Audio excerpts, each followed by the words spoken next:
pada video kali ini, yaitu berkisah tentang pria pezina yang masuk surga. Di masa Rasulullah SAW terdapat seorang pria pezina yang akhirnya mati masuk dalam surga. Seperti diketahui, berzina merupakan salah satu dosa besar dalam Islam.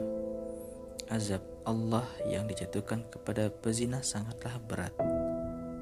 Dalam Islam, bagi pelaku zina maka akan dikenakan hukuman had yang berbeda, di mana apabila melakukan zina ghairu muhsan atau pelaku belum menikah, maka hukumannya adalah didera sebanyak 100 kali dan diasingkan selama 1 tahun. Sedangkan hukuman zina muhsan atau pelaku telah menikah, maka hukumannya adalah dirajam hidup-hidup. Namun untuk memvonis seseorang telah berzina tidaklah perkara mudah, karena harus memenuhi syarat dan adanya bukti. Zina merupakan dosa besar, akan tetapi Allah Subhanahu wa Ta'ala mengampuni hamba-hambanya yang benar-benar bertaubat dengan tulus hati. Seperti pria pezina di zaman Rasulullah SAW yang masuk ke dalam surga setelah dirajam. Dikisahkan dari Tafakkur Fiddin, pria tersebut bernama Ma'iz bin Malik. Ia merupakan seorang anak yatim yang kemudian diasuh oleh ayah angkatnya. Masa dewasanya, ia menikah dengan seorang wanita. Namun, suatu ketika nafsunya kembali tak terbendung, hingga akhirnya ia kemudian melakukan zina dengan wanita yang merupakan seorang budak.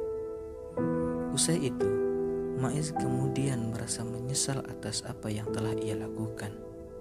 Ayah angkatnya kemudian memerintahkan untuk menemui Rasulullah dengan harapan untuk mendapatkan solusi dan ampunan dari Allah Subhanahu wa Ta'ala.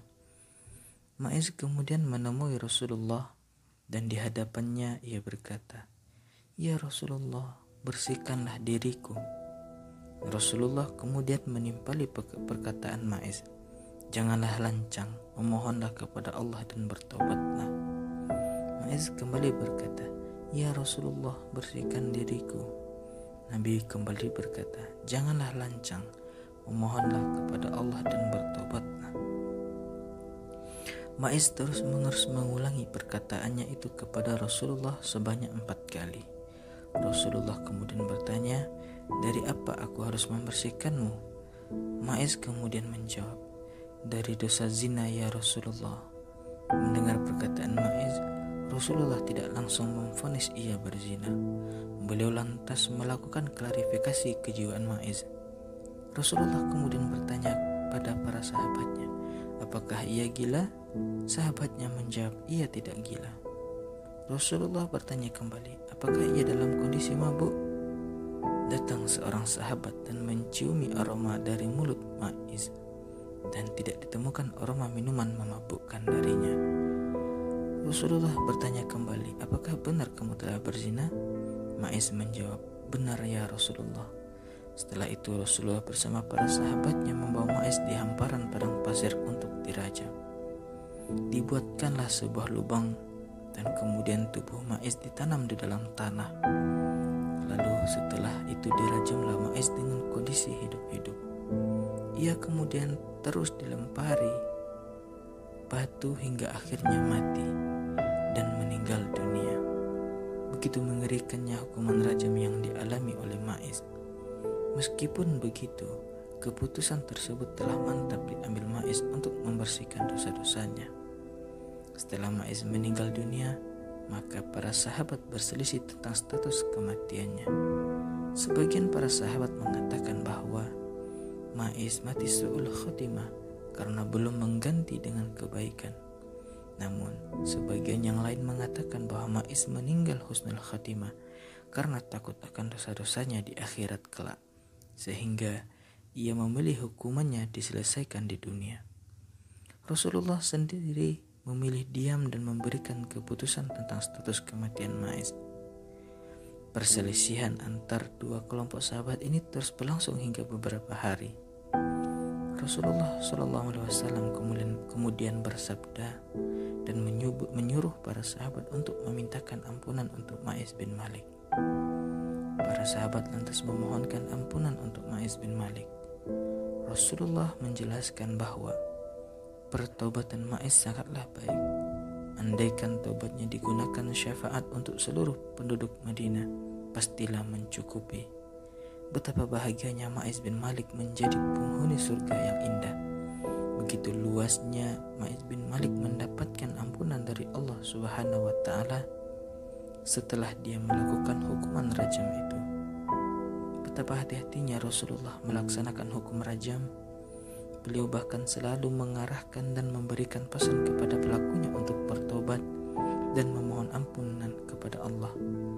Pilihan hukum rajam ini bukanlah sesuatu pilihan utama Rasulullah atas pengakuan pelaku dosa yang memang telah mengakui dan menyesali dosa-dosanya. Rasulullah selalu lebih memilih menuntun pelaku dosa itu untuk dengan cukup bertobat memohon ampunan kepada Allah dan berjanji untuk tidak mengulanginya lagi. Dalam kisah ini menggambarkan bahwa Rasulullah SAW seakan-akan berusaha menarik pengakuan Ma'iz dan lebih menyarankan kepada pertobatan tanpa mendahulukan hukuman had. Dosa yang telah dilakukan sejatinya hanya pelaku dan Allah saja yang tahu, dan tak perlu aibnya disebarkan sendiri. Setiap orang yang melakukan sebuah dosa besar masih mempunyai kesempatan untuk kembali bertobat kepada Allah Subhanahu wa Ta'ala. Allah benar-benar Maha Pengampun. Jalur pertobatan Ma'iz bin Malik memang benar-benar pilihannya sendiri agar dosa-dosa yang telah dilakukan bersih dan terhapus. Bahkan taubatnya bisa memberikan syafaat untuk penduduk kota Madinah. Wallahu a'lam bishawab.